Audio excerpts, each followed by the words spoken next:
ഒരു വീട് വെക്കാൻ ഇറങ്ങുമ്പോൾ അവന് പറയേണ്ടത് അല്ലാ റബ്ബനാ ആതിനാ ഫിദ്ദുനിയാ ഹസന, ഈ ദുനിയാവിൽ എനിക്കൊരു വീട് വെക്കണം റബ്ബേ, ഒരു വീട് നീ ഹസനത്താക്കി തരണേ അല്ലാ, എനിക്ക് ദുനിയാവിലെ ഹസനത്തുള്ള വീട് തരണേ അല്ലാ. ഏതാണ് ഹസനത്തുള്ള വീട്?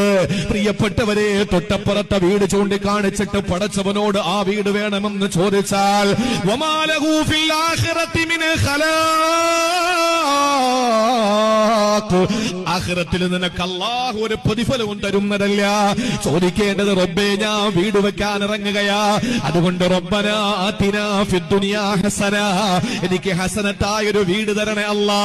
മലായികത്തിന്റെ അനുസൂത പ്രവാഹമുള്ള വീട്, സക്കീനത്തുള്ള വീട്, തുമഅനീനത്തുള്ള വീട്, മലക്കുകളുടെ സാന്നിധ്യമുള്ള വീട്, ഖുർആൻ ഓതപ്പെടുന്ന വീട്, ദിക്റുകൾ ചൊല്ലപ്പെടുന്ന വീട്, തസ്ബീഹുകൾ വാഴ്ത്തപ്പെടുന്ന വീട്, നിന്നെപ്പറ്റി ഓതപ്പെടുന്ന വീട്, നിന്റെ ഹബീബിനെ പറ്റി സ്വലാത്തുകൾ ചൊല്ലപ്പെടുന്ന വീട്, കടമില്ലാത്ത വീട്, സമാധാനമുള്ള വീട്, ഒരു വീട് എനിക്ക് തരണേ അല്ലാ.